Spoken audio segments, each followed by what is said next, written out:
자, 이번 주는 찬양과 감사의 사람이라는 제목으로 말씀을 함께 나누도록 하겠습니다.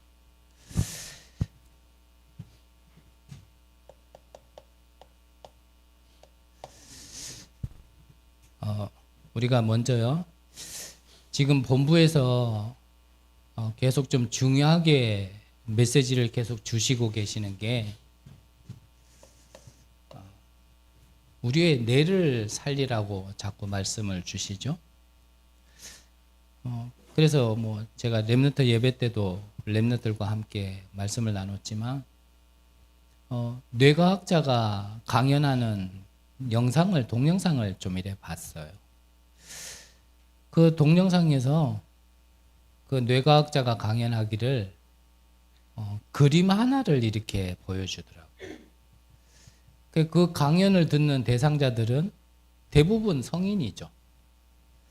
그래서 그림 하나를 보여주는데 그 그림에서 무엇이 보이냐고 물으니까 한 사람도 예외 없이 어떤 그림을 봤냐면 이렇게 남자가 여자를 백허그하고 있는, 뒤에서 안고 있는 그 그림으로 다 보인다라고 얘기를 해요. 그 대답을 듣고 나서 강연자가 뭐라고 얘기하냐면 이 똑같은 그림을 저 나이 어린 아이들한테 보여주면 그림이 그렇게 안 보인답니다. 그래서 요즘에는 우리 후대들이 빨리 타락을 하니까, 빨리 뭔가를 눈을 뜨니까 아마 초등 고학년만 돼도 아마 그렇게 성인들이 보는 것과 비슷하게 보지 않을까 싶은데, 더 어린 친구들한테 그 그림을 보여주면 똑같은 그림인데도 그 남자가 여자를 뒤에서 안고 있는 모습으로 보이지 않고 그 그림에서 돌고래가 보인대요. 그래서 그 강연자가요, 그게 아무리 성인들은 거기서 돌고래를 찾으려고 해도 찾을 수가 없으니까 이제 포인트를 집어주면서 이게 돌고래다라고 얘기를 해줘도 안 보이는 거예요. 그런데 어린 아이들 눈에는 돌고래가 이렇게 수영하고 있는 거로 보이는 겁니다. 무슨 말씀을 드리려고 하면 우리의 뇌라는 게 구조가 그렇답니다. 내가 이미 정보를 받았던 것, 즉 보았던 것, 들었던 것, 경험했던 것, 이게 우리 뇌에 한번 정보로 들어오면 나머지 모든 것을 그걸로 본답니다. 그러니까 그걸로 판단을 하고, 그걸로 분별을 하고, 그걸로 선별을 해서 그 길을 가도록 뇌가 지시를 한다라는 거예요. 그러니까 똑같은 그림인데도 성인들은 그게 남자가 여자를 안고 있는 거로 보이는데 어린 아이들한테는 아직 그 정보가 안 들어왔으니까 돌고래가 보이는 거예요. 무슨 얘기를 하고 싶은 거겠습니까? 이 뇌에 우리가 어떤 게 각인되어 있느냐가 사실은 모든 것이라는 거예요. 우리의 뇌에 무엇이 들어와 있느냐에 따라서 그 사람은 세계관이 정해지는 겁니다. 그러니까 이 뇌에 건강이 없어가지고 건강이라는 게 가장 큰 가치로 들어와 버리면 모든 게 이제는 건강으로 보이는 거예요. 여기에 돈이 들어왔다? 그럼 뭘로 보이겠어요? 다 돈으로 보이는 거예요. 한편으로 얘기하면 돈 벌려면 그 정도로는 보여야 벌거든요. 뒤에는 망할 값이에요. 여기에 만약에 마약이 들어왔다? 그러면 모든 게 마약으로 보여요. 삶의 목적, 방향, 동기 모든 게 그건 겁니다. 여기에 어떤 게 들어왔냐가 다 똑같은 거죠. 그래서 우리의 각인은 그렇다면 무엇으로 바꿔야겠냐라는 거죠. 우리가 살아감에 있어서 모든 것 속에서 우리가 하나님의 말씀이 보여지지 않고 복음이 보여지지 않는다라면, 전도로 보여지지 않는다라면, 문제와 사건과 어떠한 일들이 그게 하나님이 하시는 거로 보이지 않는다라면 저와 여러분들은 이 뇌에 다른 게 들어가 있는 겁니다. 거기에다가 아무리 복음을 얘기해도 사실은요, 복음이 실제 삶에 적용이 그래서 잘 안 되는 거죠. 이러한 상태로 아무리 전도하고 싶어도 사실은요, 전도의 문이 안 보이는 거예요. 근데 저 뇌에 그게 복음이 전도라는 게 각인된 사람은 문제 맞는데 그게 복음으로 답을 찾을 수 있고, 문제 맞는데 환난인 거 맞는데 핍박인 거 맞는데 근데 그게 전도의 문으로 보인다니까요. 그 차이인 겁니다.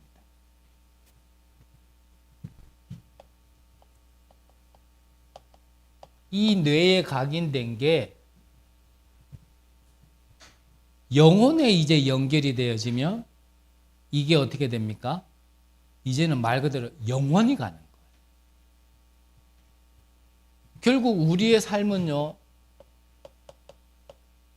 이거 따라가게 되어 있는 거거든요.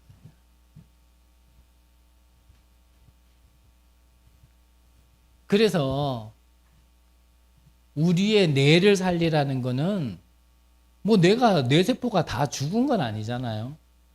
살리라는 거는 정말 이렇게 복음이 들어갈 수 있도록, 어떠한 문제가 와도 어떤 상황이 와도 복음이 먼저 생각날 수 있어야 되고, 하나님이 하시는 게 보일 수 있어야 되고, 그 하나님이 하시는 건 다른 거 아니거든요.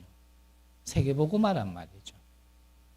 그게 먼저 내 생각과 마음에 떠오르지 않는다라면 저와 여러분들은 이 뇌에 각인된 그거를요, 더 바꾸는데 좀 우리가 집중을 해야 되는 겁니다.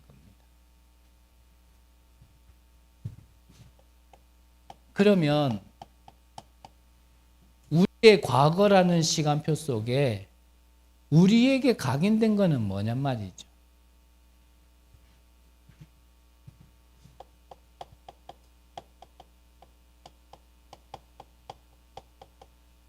결국 이게 각인되어 있는 거거든요.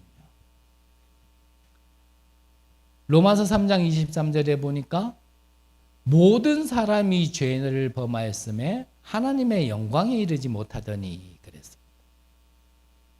3장 10절에는요, 의인은 없나니 하나도 없다 그랬습니다. 말 그대로 모든 사람이. 목사는 예외냐? 아닙니다. 장로는 예외냐? 아니라니까요. 모든 사람은요, 과거의 각인은 다 이겁니다. 과거의 각인. 그래서 한편으로 얘기하면 어떤 목사님이 그랬다 그랬잖아요. 내가 지랄하는 게 아니고 이 뇌가 지랄하는 거예요. 그 사람이 그러는 게 아니라 각인된 게 그거기 때문에 그렇게 나올 수밖에 없는 거예요. 그래 나올 수밖에 없다니까.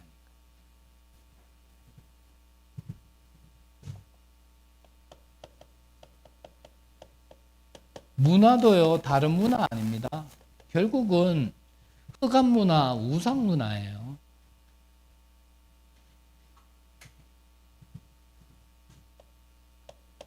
우리가 내 인생, 한 인생을 봤을 때 몇 년을 살았다, 몇십 년을 살았다 얘기할 수 있겠지만 이 영적인 문제와 영적인 배경은 이미 오래된 거거든요.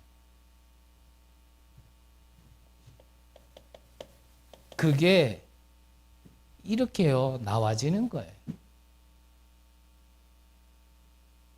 그러니까 이 사단의 함정, 틀, 올무에서 자유로운 인간은 아무도 없다라는 겁니다. 근데 이거를 아느냐? 잘 모르는 것 같아요. 제 개인을 잠깐 말씀드린다면 저보다 어렵고 힘든 일들을 많이 겪고 지내오신 분들도 적지 않게 많이 계시겠지만 저는 그냥 저 개인이니까 제 개인 인생을 두고 봤을 때는 제 또래에 비하면은 평범하게는 지내지는 않았거든. 그런 일들을 겪으면서 그냥 어느 정도 그냥 조금 이렇게 살다 보니까 어느 날 그런 생각이 들더라고요. 이 내 안에는 뭔가 지금은 시스템이라고 표현하는데 그때는 그냥 내 안에는 참 뭔가 이 더러운 게 많구나. 그래서 제가 한 번씩 말씀드리잖아요. 그게 좀 보여지니까 어떤 생각까지 드냐면 남들이 마시면은 좋은데 남들이 마셔야 될 산소를 내가 마셔서 내뱉는 거는 모두를 죽이는 이산화탄소를 내뱉는 존재가 나라는 게요. 이렇게 보여지더라. 그러니까 제가 재밌게 본 영화 중에 좀 액션 중에 재밌는 영화가 피스메이커라는 영화가 있거든요. 그게 사람이 내 안에 뭔가 성경은 그때 몰랐으니까요. 사람이 뭔가 피스메이커까지는 안 되더라도 내가 있는 곳에는 항상 트러블 메이커가 되는 거예요, 저는. 내가 없으면은 다 잔잔한데 내가 있으면은요, 뭔가 분란이 자꾸 일어나고 자꾸 문제가 생기고 자꾸 갈등이 생기고 이게 해결이 안 됐는지 요즘에 또 그러거든요. 그 당시에는 진짜 이거 왜 이런지 원인도 모르겠지만 내 안에 그런 게 있다라는 게 저는 너무 많이 느껴지더라고요. 야, 이게 뭐지? 그냥 우리 가문의 배경이 그래서 그런가? 저는 잘 모르겠는데 하여튼 그런 게 있다라는 건 저는 좀 알겠어요. 근데 그 부분에 있어서 저는 하나님의 말씀을 들으면서요. 답까지는 아니더라도 좀 이해는 되더라고요. 그래서 저는 한 번씩 말씀드렸잖아요. 저는 그리스도가 모든 문제 해결자라는 게 먼저 부딪히지 않았어요. 하나님의 말씀 속에 우리 가문과 제가 왜 그래 지냈어야 되고 왜 그렇게 살았어야 되는지에 대한 그게 저는 먼저 부딪혔어요. 그래서 그랬구나라는 게 저는 먼저 부딪혔어요.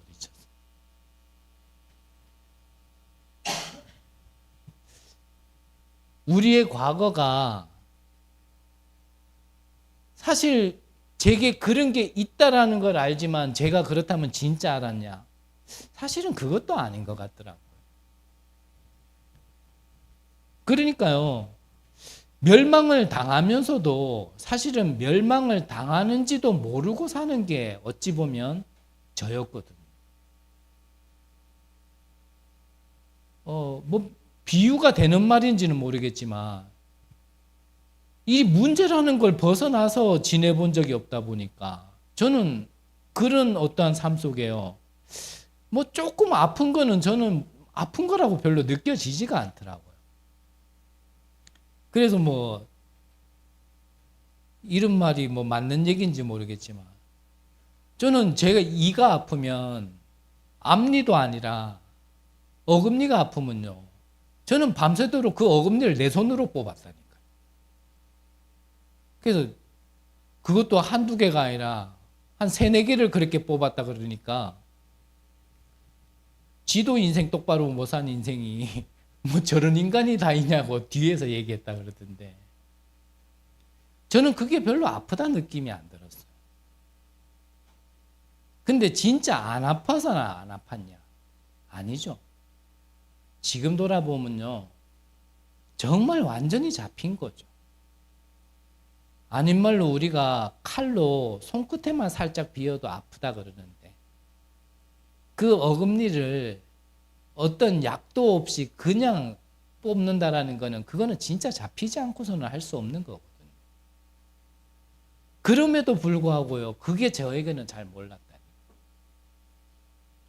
그래서 세상에서 참 희귀한 병 중에 하나가 무통증이라는 게 있답니다. 무통증. 무통증이 뭐냐면 몸이 아픈데 그 당사자는 아픈 걸 못 느끼는 거예요. 그 예로 어떤 사람이 운동을 하는데 자기는 똑바로 이래 서고 싶은데 몸이 자꾸 이래 기울더래요. 그게 몸이 왜 이런가 싶어가지고 병원에 가가지고 사진을 찍어보고 진찰을 해보니까 척추뼈가 3개나 부러졌는데 이 사람은 무통증이니까 그걸 모르고 운동을 계속 해왔던 거예요. 그래서 이 무통증에 걸린 어린 아이라면 이 배고픔도 통증이 와야 배고픔을 느끼는데 배고픔을 못 느끼니까 이 어린아이한테는 시간 맞춰서 밥을 안 먹여주면 이 아이는요 굶어서 죽는다라는 거예요.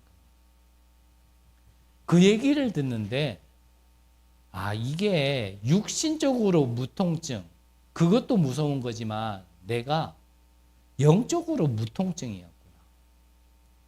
사단에게 이렇게 잡혀서 정말 이렇게 이끌려가고 여러 가지 고통과 재앙을 받으면서도 그게 얼마나 심각한지를 제가 모르고 살아왔는 거예요. 그냥 우리 가문이 그러니까 내 삶의 배경이 그러니까 나는 그렇게 살아왔지. 그게 남들보다 조금 더 힘들다라고 조금 더 험한 거를 겪었다. 나는 이래 생각을 했지. 이게 정말 얼마나 무서운 건지 얼마나 재앙인지 저는 모르고 살았다니까요.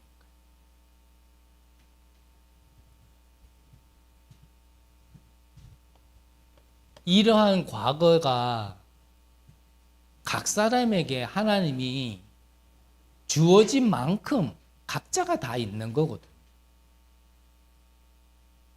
누가 이렇게 살았다가 기준이 될 수 없잖아요. 누가 이렇게 무너졌으니까 복음을 받았다. 그게 기준이 될 수는 없는 거거든.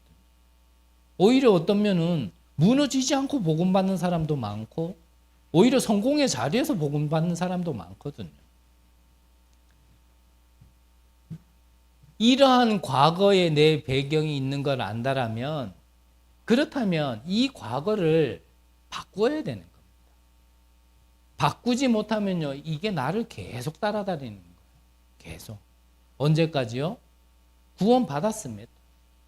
하나님의 자녀가 됐음에도 불구하고요 저게 나를 계속 따라다니는 거예요. 내가 그러려고 그러는 게 아니라 이게 뇌에 각인된 거기 때문에 아까 서두에 말씀드린 것처럼 그렇게 무조건 나와지는 거예요. 그리고 우리 성경을 보면 알잖아요. 이스라엘 백성들이 어디 작은 기적을 봤습니까?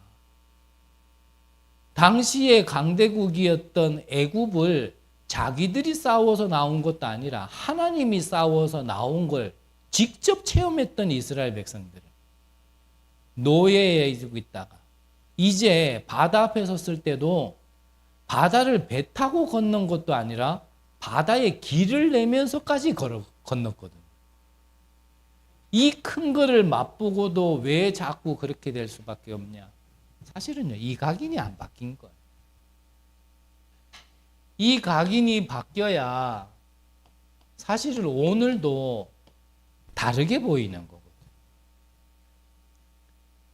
내 과거가 얼만큼 바뀌면 되겠냐? 발판 되어질 만큼 바뀌어야 됩니다. 내게 발판이 안 되어져 있으면 그거는요 반드시 내게요 걸림돌 되게 돼 있어요. 그 걸림돌은 언젠가는요 내 발목을 붙잡게 돼 있고 언젠가는 내가 가는 길에 그 돌에 채여서요 넘어지게 돼 있다니까. 그 과거가 내게 발판이 되어질 만큼 이 각인이 바뀌면 그러면 오늘을 보는 것도 달라요. 그래서 지난주에 말씀드린 것처럼 오늘의 모든 것을 보는 것이 어떻게 보느냐가 그게 세계관이잖아요. 내 과거가 바뀌지 않은 거로 오늘을 보면 오늘은 참 비참한 거죠. 오늘이 과거도 과거지만 오늘이 너무나 힘든 거죠. 믿지 않는다라면 죽어서 가는 지옥이지만 이 과거가 바뀌지 않은 상태로 오늘을 보면 나중에 가는 지옥도 지옥이지만 지금 사는 게 지옥인 거예요.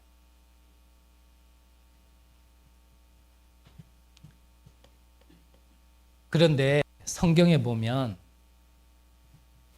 예수님께서 이렇게 말씀하셨죠. 나면서 눈먼 자. 눈먼 자를 데리고 와서 예수님께 물었습니다. 이 사람이 나면서 눈먼 게 조상의 죄입니까? 자기의 죄입니까?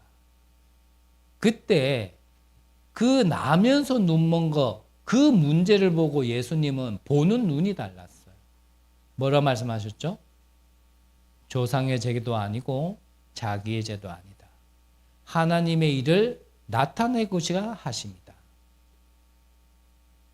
우리에게 있는 문제가요, 그렇게 보여야 내 과거에서 벗어난 겁니다.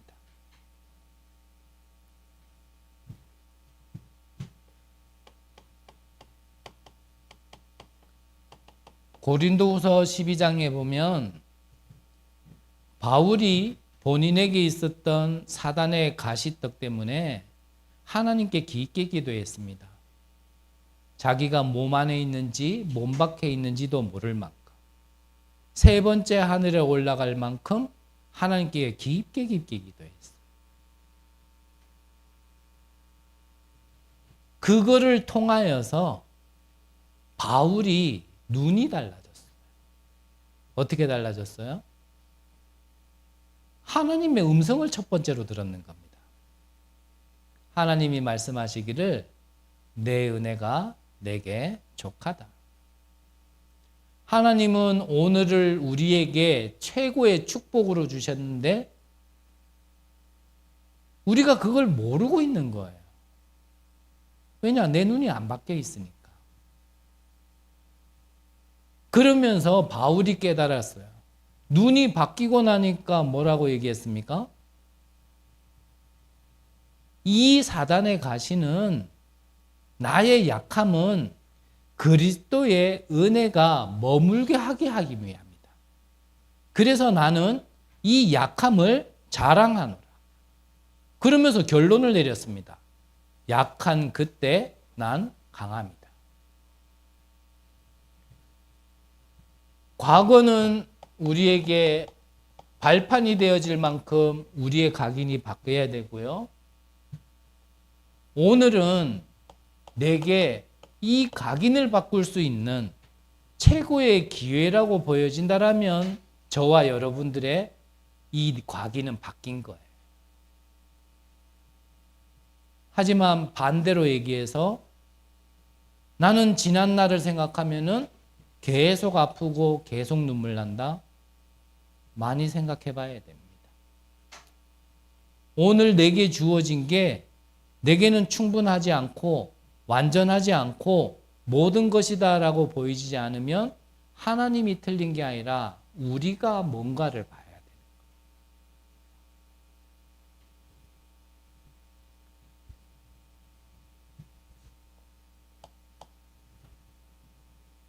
그러면 하나님께서 약속하셨잖아요. 이 각인이 바뀐 사람에게 약속하셨어요. 이 각인이 바뀌면 땅끝까지 내 증인이 되리라. 우리는 어떤 미래가 기다리고 있습니까? 저와 여러분들의 미래는 어떤 미래가 기다리고 있으며 저와 여러분들은 어떤 미래를 그림 그리고 있습니까? 그 미래는 여기에서 나와진 미래일 겁니다. 나 혼자 우긴다고 미래가 바뀌는 게 아니고요. 눈에 보이지 않는 내 속사람이 살아나야 내 미래도 바뀌게 되어 있습니다. 구원이 되물림된다. 구원이 다시 돌아간다, 뺏긴다, 생명이 없어진다 그 말이 아니고요. 우리가 한 번 믿으면 그 구원은 영원한 구원이기 때문에 천국은 가겠죠. 하지만 그 구원의 비밀을 누리다가 가지는 못할 겁니다. 그래서 우리 예전에 쓰던 말 중에 부끄러운 구원 그러죠. 이제 심판의 날에 부활체로 다 부활해가지고 살아있는 동안 하나님 나라를 가는 사람도 있겠지만 살아서 그걸 보는 자보다는 죽었다가 부활체로 부활해서 천국에 가는 사람이 더 많을까 않겠습니까? 그때에 이제 천국만 턱걸이 해가지고 간신히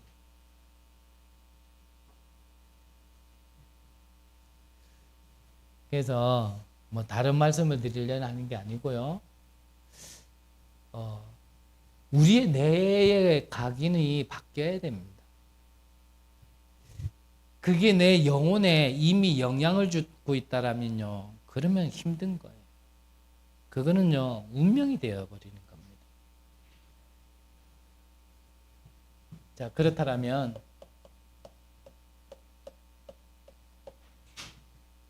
본론적으로요. 자, 오늘 이 내용은 모세가 이제 모세 사역이 다 끝났어요. 이제는 이 언약이 이제 여호수아에게 넘어갔습니다. 즉 무슨 말이냐면 이제 모세 인생의 마지막에 하나님께 찬양하는 겁니다. 그러면 그 찬양과 감사의 내용이 무엇이냐? 우리가 하나님 앞에 모세처럼 부름받고 모세처럼 쓰임받다가 우리가 마지막 날에 하나님께 찬양하고 감사해야 될 건 다른 게 아니고요. 내가 받은 이 구원이 나의 감사해야 되고 이 구원이 나의 하나님께 드릴 찬양의 내용입니다. 예수님이 그러셨잖아요.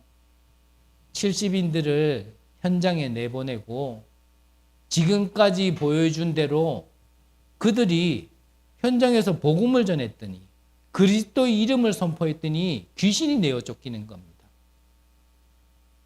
그걸 보면서 돌아와서 예수님께 너무 기뻐서 얘기하는 거예요. 예수님, 우리가요 예수님 이름으로 귀신 들린 자에게 그 이름을 선포했더니 귀신이 떠나가다이다.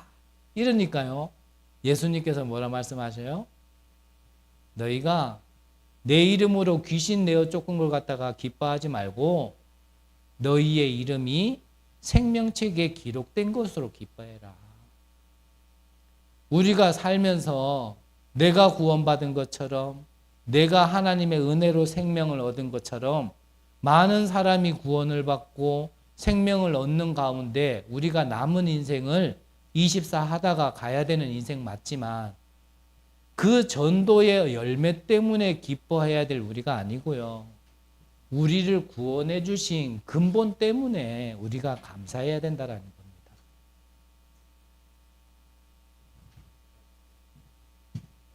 그러면 구원이 뭡니까? 뭐가 구원입니까? 구원이라는 것은 잃어버린 우리 신분을 회복하는 게 구원이잖아요.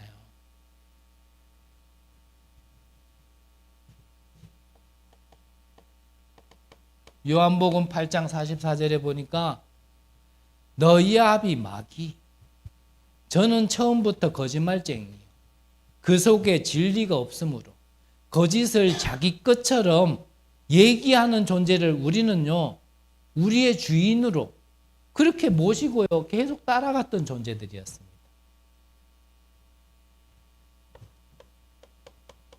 에베소서 2장 3절에 보니까요 본질상 진노의 자녀였더니 그랬습니다. 앞서 말씀드린 것처럼 제가 인생을 삶에 있어서 잘은 안 살았다 치더라도 누구에게 해를 입히면서 살았다라는 기억은 부끄럽지만 좀 해를 입히면서 살았다라고 얘기하고 싶지는 않은 사람인데 그런데도 불구하고요. 저는 이거를 몰랐을 때는 내가 왜 자꾸 나는 마음은 안 그런데 내 중심은 안 그런데 왜 자꾸 다른 사람을 힘들게 할까? 저는 이해가 안 됐었는데요. 성경에서 답을 줬어요. 뭐라고요? 본질상 진노의 자녀였더니. 예, 우리 지지난주에 우리 경북로의 산업인 순회 예배를 드렸었잖아요. 그때 말씀 주시는 목사님이 뭐 세상에서 제일 좋은 목사는 누구냐고 그랬더니요. 야, 나는 여러분들의 목소리가 그래 큰지는 처음 알았어요. 입에 침도 안 바르고요. 최동춘 목사 이러더라고요. 그 소리를 들으면서 저는 속으로 무슨 생각했게요? 너희 합이 막이 거짓말지. 속으로는 그렇게 생각 안 할 텐데. 외부 강사가 왔다고 저렇게 얘기하네. 이럴 수밖에 없었던 우리를 하나님께서요 자녀 삼아 주신 겁니다. 영접하는 자, 곧 그 이름을 믿는 자에게는 하나님의 자녀가 되는 권세를 주셨어요. 로마서 8장 15절에 보니까 너희는 무서워하는 영을 받지 아니하고 하나님을 아바 아버지라 부를 수 있는 영을 받았다라고 말씀하십니다. 우리는 더 이상 죄의 종노릇 할 필요가 없는 신분을 회복한 겁니다. 없었던 걸 갖다가 우리가 찾은 게 아니고 원래 우리 거였는데 마귀에게 속아서 잃어버렸던 걸 다시 회복한 거예요. 무엇을 통해서요? 복음을 통해서. 그 복음의 주인공이 누굽니까? 그리스도 예수.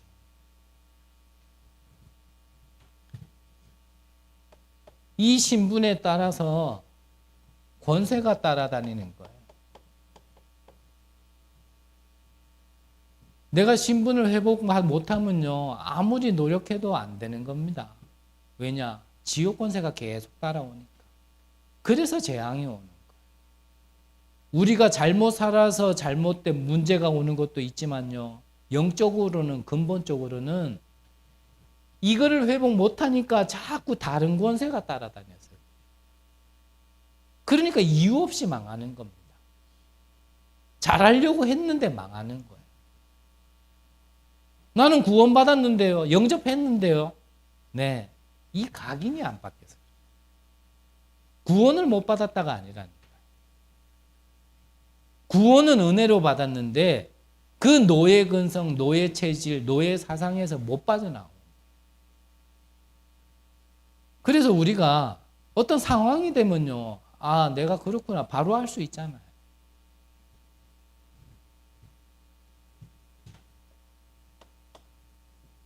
그래서 내가 이럴 수밖에 없는 신분과 권세였는데 하나님의 자녀로 하나님이 주시는 그 보좌의 배경 권세가 내게 진짜 회복했구나, 내게 있구나 그걸 알면 알수록 이 감사는 나와지는 겁니다. 무엇인가를 응답받아서 나와지는 게 아니고요. 뭔가를 이루어서 나와지는 게 아니라 그냥 구원 자체로 감사한 거예요. 거꾸로 얘기할까요? 이 구원이 아니면 내가 어떻게 살 수밖에 없었는지를 정확하게 안다라면 내가 구원받은 게 진짜 감사하다. 뭐가 생겨서 감사가 아니라. 그게 감사를 넘어서 내게요, 이 감격이 있어요. 오늘 모세가 하나님께 감사와 찬양을 드리는 것은 이 내용인 겁니다. 쭉 얘기하는 게 다른 얘기가 아니에요.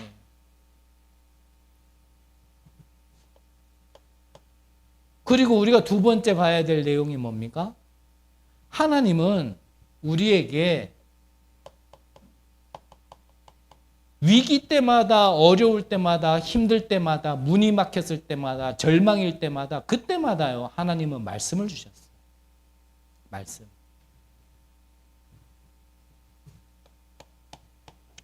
우리가 잘 아는 바와 같이 모세가 어떤 삶을 살았습니까? 태어난 장자는 모두 죽임을 당하는 그 시대에 왕궁에서 40년 살았어요. 그런데 피는 못 속인다고 히브리인과 애굽인이 싸우는 걸 보면서요, 자기는 애국 왕궁에서 40년을 살았음에도 불구하고 히브리인, 그 노예로 있었던 히브리인 편을 들다가 애굽 사람을 때려 죽인 살인자였어요. 그러다가 그 살인자라는 것을 갖다가 살인자라는 신분으로 광야로 도망가가지고 40년을 살았습니다. 아닌 말로 태어날 때부터 거지로 살다가 죽을 때까지 거지로 살았다라면 그것도 힘들겠지만 조금 낫지 않겠어요? 근데 왕궁에서 살다가 나중에 인생 말년에 인생의 절반을 40년이나 거지처럼 살아야 된다. 그게 더 힘들지 않겠어요? 저에게는 만약에 장애가 하나 생긴다라면 저는 제일 힘들 것 같은 장애가 뭐냐면 눈이 보이지 않는 게 가장 힘들지 않을까? 뭐 신체 중에 하나가 없는 거, 그냥 없는 대로 좀 불편하고 많이 힘들겠지만 그래도 살아갈 것 같은데 처음부터 내가 안 보였다라면 모르겠는데 보이다가 내가 앞이 안 보인다라면 난 그것만큼 힘들 게 없을 것 같아요. 물론 처음부터 안 보이는 것도 힘들었겠죠. 하지만 보이다가 안 보이면 더 힘들지 않을까? 이 모세가 왕궁에서 안 살다가 그냥 노예로 있다가 살인자로 간 것과 왕궁에서 살다가 살인자로 간 거는 좀 체감이 다를 거라고 저는 생각하거든요. 그 인생에 희망이 있었겠습니까? 뭔가 기댈 데가 있었겠습니까? 어떤 도움이 있었겠습니까? 그렇게 40년을 살던 인생에 하나님께서요, 어느 날 모세 앞에 떨기나무 앞에요, 나타난 거예요. 그러면서 모세에게 무엇을 주셨어요? 말씀을 주셨어요. 그 말씀 주시는 자리가요, 거룩한 땅이에요. 그래서 늘 있었던 광야인데 네가 선 땅은 거룩한 땅이에요. 갑자기 그 땅이 옥토밭으로 바뀐 게 아니잖아요. 우리 인생에 말씀이 떨어지면 사막이요, 거룩한 땅으로 바뀌는 겁니다. 그러면서 말씀하시잖아요. 아브라함의 하나님, 이삭의 하나님, 야곱의 하나님. 그 말은 뭡니까? 모세 시대 때만 나타난 하나님이 아니라 이미 오래전부터 이 모세의 조상 때부터 언약하신 하나님. 그 하나님은 노예 400년 생활 동안 그들의 고통과 부르짖음을 다 듣고 계셨던 하나님. 몰라서 그런 게 아니고 외면해서 그런 게 아니고 그들을 버려서가 아니라 다 알고 있었던 하나님. 근데 하나님의 시간표가 400년을 있어야지만 그때 말씀 주시고자 하는 게 하나님 시간표라서 그런 거예요. 그 모세에게 하나님이 찾아와서 말씀을 주셨어요. 그러면서 뭐라 하셨습니까? 애굽에 종된 저 이스라엘 백성들을 출애굽시켜라. 내 말 듣겠습니까? 내가 누군데? 나는 혀도 뻣뻣하고 말 안 들으니까요, 죽이불 나죠. 죽고 싶으면 계속 버티세요. 하나님이 잠깐만 역사하면 쉽게 천국 갈 수 있습니다.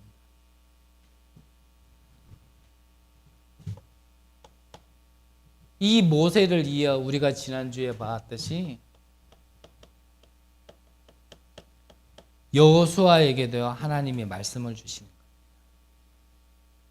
3절에 보니까 여호수아 1장 3절에 보니까 내가 모세에게 말한 바와 같이 너희 발바닥으로 밟는 곳은 모두 내가 너희에게 주었노니. 아직 들어가지도 않았는데요, 주었노니. 5절에 보니까요, 내 평생에 너를 능히 대적할 자가 없으리니 내가 모세와 함께 있었던 것 같이 너와 함께 있을 것이니라. 내가 너를 떠나지 아니하며 버리지 아니하리니. 6절에 보니까 강하고 담대하라. 너는 내가 그들의 조상에게 맹세하여 그들에게 주리라 한 땅을 이 백성에게 차지하게 하리라. 그러면서 7절에 보니까 오직 강하고 극히 담대하여 나의 종 모세가 내게 명령한 그 율법을 다 지켜 행하고 우로나 좌로나 치우치지 말라. 그리하면 어디로 가든지 형통하리니. 그러면서 8, 9절까지 보면 이 율법책을 내 입에서 떠나지 말게 하며 주야로 그것을 묵상하여 그 안에서 기록된 대로 다 지켜 행하라. 그리하면 내 길이 평탄하게 될 것이며 내가 형통하리라. 내가 내게 명령한 것이 아니냐? 강하고 담대하라. 두려워하지 말며 놀라지 말라. 내가 어디로 가든지 내 하나님 여호와가 너와 함께 하느니라 하시니라. 하나님께서요, 여호수아에게도 이와 같이 말씀을 주시네요. 늘 가장 많이 강조했던 말씀 뭐죠? 너와 함께 하겠다. 너를 결코 버리지 아니하겠다. 하나님은 그렇게 말씀을 주시는데 나는 죽을 것 같다. 나는 끝났다. 그건 우리 생각이에요. 엘리야가 가장 큰 응답을 받아놓고도요, 낙심했을 때, 그때 하나님은요, 엘리야에게도 말씀 주셨어요. 나를 죽여달라고 할 때, 그때 아직까지 숨겨놓은 7천 제자가 있어요. 그 제자 속에 엘리사를 통하여 도단성 운동이 일어났다.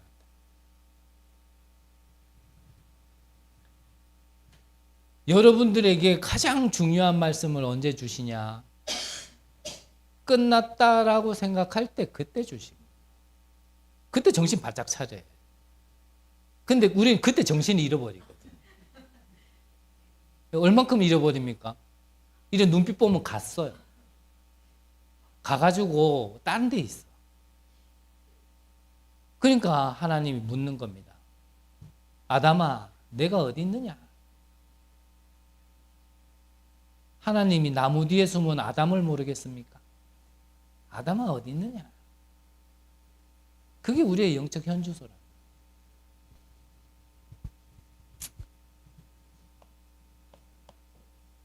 우리가 가장 어렵다 할 때 성취될 말씀을 주신 그 하나님이 우리의 찬양과 감사의 내용이란 말이죠.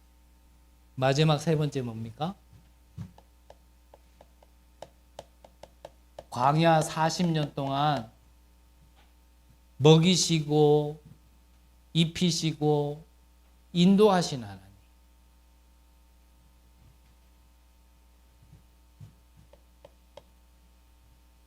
오늘 읽지는 않았지만 저 뒤에 15절에 가면 그런 말이 있어요. 여수룬이란 말이 나옵니다. 여수룬. 여수룬이란 말이 사전적인 의미로 먼저 말씀드리냐면 무슨 말이냐면요. 온전한 자, 의로운 자, 올바른 자, 고든 자, 그리고 고결한 자, 이런 뜻이에요. 그 뜻이 그렇고 내용이 뭐냐면 하나님의 지극한 사랑을 받은 대상자, 그리고 하나님과 친밀한 관계를 맺고 있는 이스라엘을 상징하면서 말한 게 바로 이게 여수르란 말입니다. 그게 뭐라고요? 이스라엘 향해서 말한 거지만 지금 저와 여러분들에게 하는 거예요. 맞잖아요. 이스라엘이 40년 광야를 지금 지나온 이 시간표까지 출애굽 이후에 40년 동안 하나님은요, 한 번도 이스라엘 백성들을 사랑 안 한 적이 없습니다. 하나님은 한 번도요, 그들과 친밀한 관계를 멀리 해본 적이 없어요. 오히려 이스라엘이 하나님과의 관계를 끊으려 했지. 오히려 잠시를 못 기다려서 금송아지 만들고. 그래서 이스라엘이 지랄한 게 아니고 뭐가 지랄한 거라고요? 뇌가 지랄한 거예요. 뇌가. 그 잠시를 못 기다려요. 우리는 못 기다려요. 왜입니까? 내가 이게 회복 안 된 사람은 못 기다려요. 그걸 보고요. 영적 문제가 있다. 영적 문제가 있는 자는 못 기다려요. 하나님이 노예 400년이라 그랬으면 400년 기다려야 돼. 그건 방법 없어요. 근데 우리는 400년이 너무 기다리는, 못 기다려요. 400년 우리 보고 지금 기다리라 그러면 전부 다, 그러면 이거 안 해 하고 다 갈까봐. 그 조금만 기다리라는데 그걸 못 기다려. 그 못 기다리고 뭐가 지랄한다고요? 뇌가. 가만히 해야. 그러니까 뭐라 그래요? 브리스가 부부는 전도자 바울을 위하여 목숨을 내놨는데 이 뇌가 지랄하는 사람은 목숨을 걸고 지랄해요. 다른 문제에다가 목숨을 걸어. 저와 여러분들을 광야 시간 동안 여수르니라. 우리가 하나님을 잊어버렸지 하나님은 우리를 잊어버리지 않았습니다. 왜 그렇게 하십니까?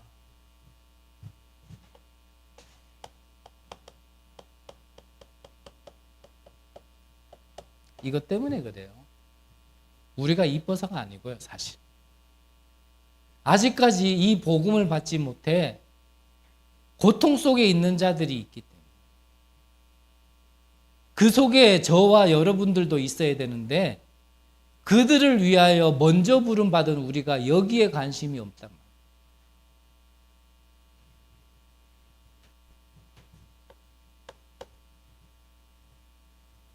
하나님이 왜 그렇게 하십니까?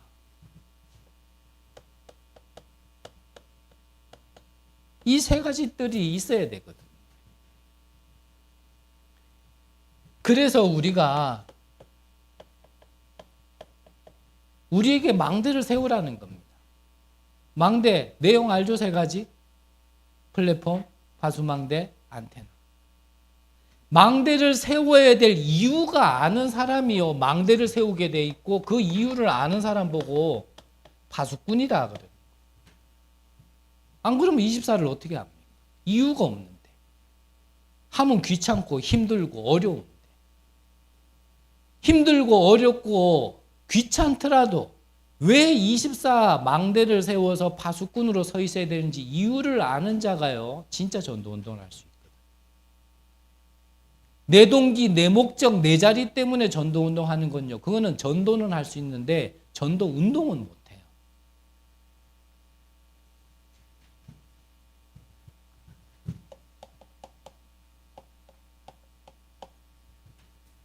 그래서 결론적으로요.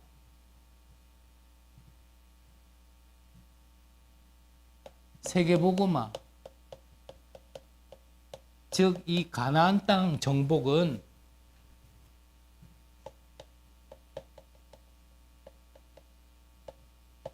복음 24 하는 사람에게 주어진 겁니다. 아닌 말로 복음 24 안 하는 많은 이스라엘 백성들은 40년 광야 생활하는 동안요. 하나님이 표 안 나게 모래 안에 다 묻어버렸어. 한 번에 죽이면 주변에 소문 날까 봐. 애굽에서 이스라엘을 그 집어내가지고 한 번에 몰살시켰다. 이 이상한 소문 돌까 봐 하나님이요. 표 안 나게요. 조용히요. 다 묻어버린 거예요. 다.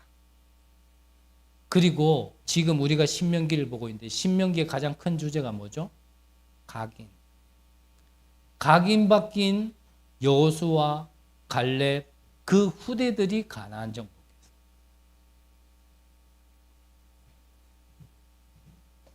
그래서 왜 우리에게 복음이어야 되는지를 안다라면 그러면 그게 나의 축복 되도록 하는 게 기도 24입니다.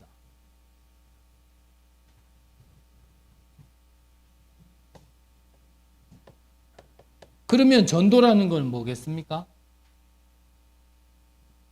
이 하나님의 축복하신 거의 증인이에요. 이미 가나안 땅 들어가기 전에요. 가나안 땅에 있는 사람들은 이스라엘의 얘기를 다 듣고 있었습니다. 저 애굽을 이기고 홍해에 길을 내서 건넸던 민족이 광야에서 죽지도 않고 저것들이 더 번성해가지고 지금 우리 옆 동네에 와 있다라는 걸요. 가나안 사람들은 이미 알고 있었다니까요. 그러니까 뭐라 그래요? 여리고성을 정탐했을 때 이 눈이 없는 사람들은 그들은 크고 강하고, 그런데 이 눈이 있는 사람은 뭐라 그랬어요? 그들은 이미 간담이 녹았고 지도자들은 도망갔고. 자, 어떤 게 맞습니까? 그게 나의 세계관이라니까요. 저와 여러분들은 뭘 보고 있냔 말이에요. 그게 지금 나라니까요. 지금 나대로 응답이 오는 겁니다. 누가 잘했다 못했다 얘기하고 싶지도 않고요. 그럴 만한 저는 수준도 아니고요. 근데 분명한 거는 영적인 거는 과학이에요. 속일 수 없습니다. 그래서 바꾸라는 거예요. 살리라는 겁니다. 내게 진짜 뭐가 필요하냐라는 거예요. 하나님이 내게 하나를 줄게 라고 한다면 저와 여러분들은 무엇을 달라고 할 겁니까? 하나밖에 안 줄게. 그러면 무엇을 선택하렵니까? 아예 지금은 그리스도라 얘기합니다. 근데 상황이 오면 그때 그리스도 안 한다니까요.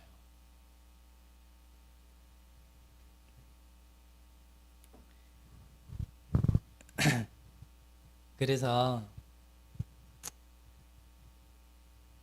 그런 저와 여러분들 우리 교회를 보게 하셨다라면 그러면 지금부터 우리의 기도 내용은 뭐야겠냐라는 거죠.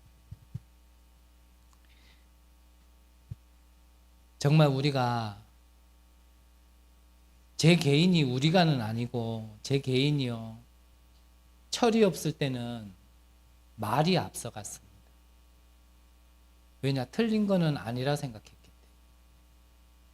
근데 일단 뭐 제가 철드는 시간표 속에 여러분들이 고생을 하고 있지만 제가 조금 철이 들고 나니까요. 자꾸 입이 다물어져요. 그래 놓고도 지금 1시간 떠들고 있는데 이거는 어쩔 수 없나 봐요. 이건 떠들고 싶어 떠드는 게 아니에요. 무슨 말을 드리고 싶냐면 우리가요. 전도 운동이라는 것도 말이 앞서가면 진짜 응답은 아닐 겁니다.